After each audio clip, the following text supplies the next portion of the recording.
Thank you. So, I want to talk about today is the power of reading. I would like you to imagine a young, small girl, about 7 years old, blonde, green eyes, and a very cute freckle in her face. For the first time, the teachers of my old school let me loose in their library. I was mesmerized. I saw all these books. Small, big, very thick, very small, with images and without. And then I saw a yellow book. It's a Dutch book. And yellow is my favorite color, so I picked that book. I picked it up and there were pictures in it, and I started reading. I got sucked into this imaginary world. It was like butterflies all around me, and I was in this person that I was not. See, it was not me, it was a different person. And I found out that I loved it, and I started reading more and more and more. First book was done in a day.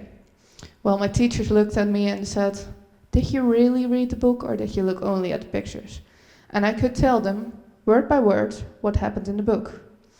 Then I started my second book, slightly bigger, and that continued. Full year I read every day, small books. And here in the Netherlands we have a leveling system for reading, and I was one of the first people who went to the next level and the next. And the books became bigger, the letters smaller, less images. But I still was mesmerized in what world I came. Every time it was different. Every time I had a different world. Sometimes it was back in the 90s. Sometimes it was in the future. And I was thinking by myself, I want this more. So, as a young girl, I was around, I think 10, 11, I started to teach myself English because I wanted to read books in English. And I did. In a few months, I learned enough English to start my first English book. And I fell in love with the series. It had 15 books from that one series, and I read them within 2 months. I read all the books, and I can still, till this day, tell you what happened in those books. But I went to high school thinking that everybody would love reading. We were all mature right now. Oh boy, I was wrong. I was the weird kid who was always carrying a book. And I didn't like school anymore. But I thought, I have to do my school, and I have to accept that. So I carried my book with me, and in the breaks, every time I could, I started reading. After 2 years of high school, my parents decided to change my schools.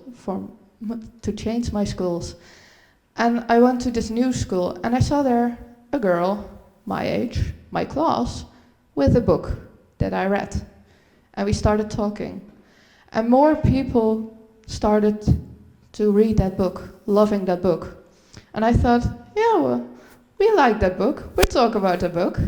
We're young. We can do this. So we did. A whole year, we started reading books.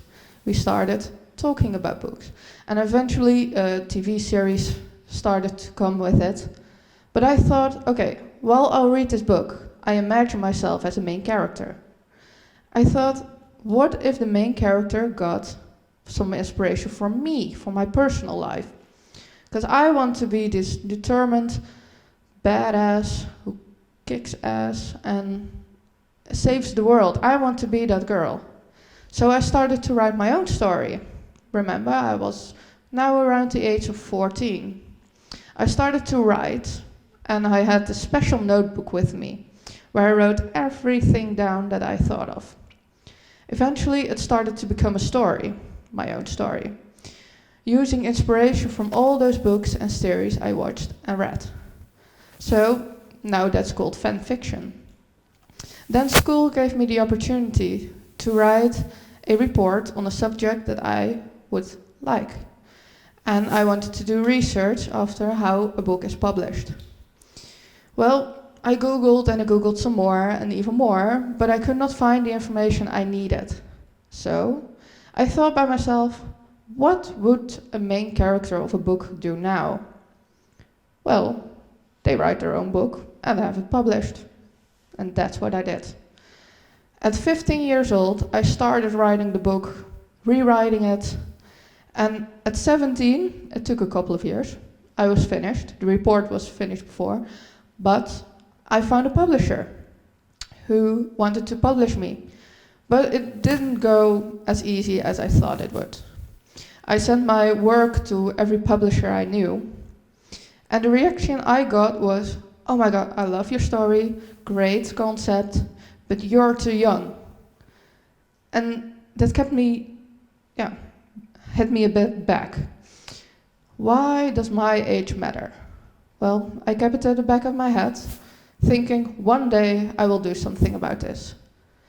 So I had my book published at 18 years old on 16th of October 2016, my first book.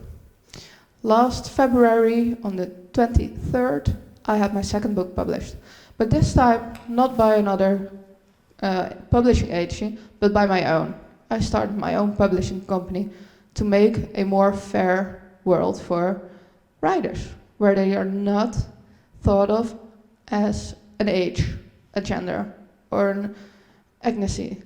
So I did that. I also did that with the thought in my head, okay, what would the main character do? But I also always think about writing and reading, and then I thought, what are the benefits of reading? So you first start with the mental stimulation. After research shows that if you read daily, or sometimes just read, that it can help provide and slow down Alzheimer and dementia. And you see, in a big world like this, a lot of people get this. And I think if people read more, and the research shows that people are less likely to have Alzheimer or dementia.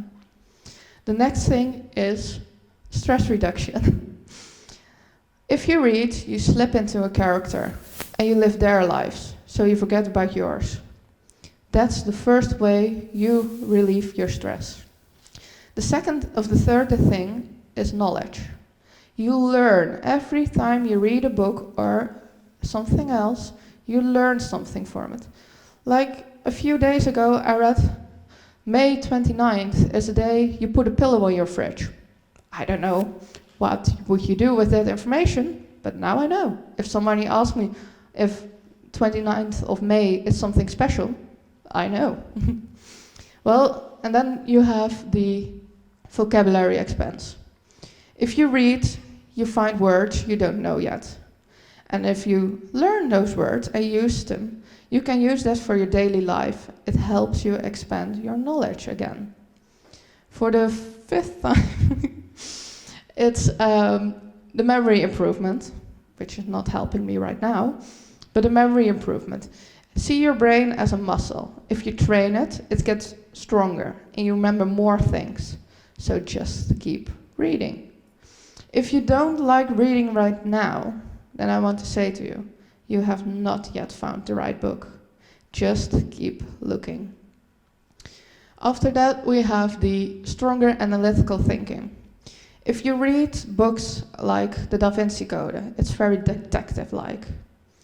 And you think about what happens, you get details. And in the end, you thought, I knew how it would end, because you thought of it. And in your daily life, that is what will happen. You think about the small details and make it a bigger picture. Then you will have the improved focus and concentration. For a book, you have to focus and concentrate on what's in front of you. In your daily life, you still have to focus and concentrate on your work, and reading helps. After that, we have the more empathy. Empathy helps you slip into another person's shoes and think how they would do it. It gives you knowledge of how you will see it from a different perspective, which also helps you in your daily life. And then you have the next stress relief. If you know from all the knowledge you have and all the information you now have, you can reduce your stress. You know how to focus and get your work done, which is the second way you relieve your stress. And by the last thing is that you have entertainment. Just get away from it. It's like a small vacation. You slip into a different world, something you have not seen before, and that's giving you entertainment. I would like to help the youth, but also other people from all ages, to start read more. It helps you, and together we can make a smarter and a better future for us. Thank you.